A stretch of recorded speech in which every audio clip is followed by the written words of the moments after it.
kopš es pievērsies, es pagaidām zem 90 miegs nekad man nav bijis tiem procentiem. Jā, protams, Apple pulksiem. Šis ir gredzens. Un otrs tas, ka viņam par performance režīmā baterija kaut kādas 6 dienas tur, teiksim, tur chilla režīmā kaut kādas 8-9 dienas.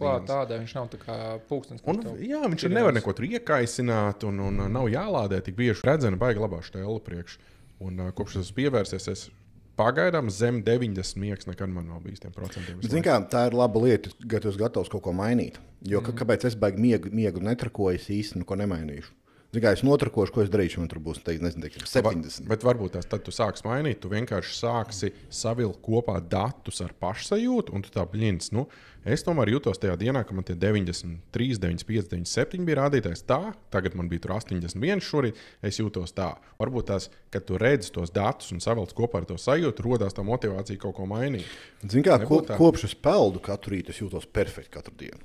Tad pēc tā pēdējā podkasta es sāku katru rītu peldēt ar plikām kājām, iet pastīties saulītē, un es jūtos reāli labāk.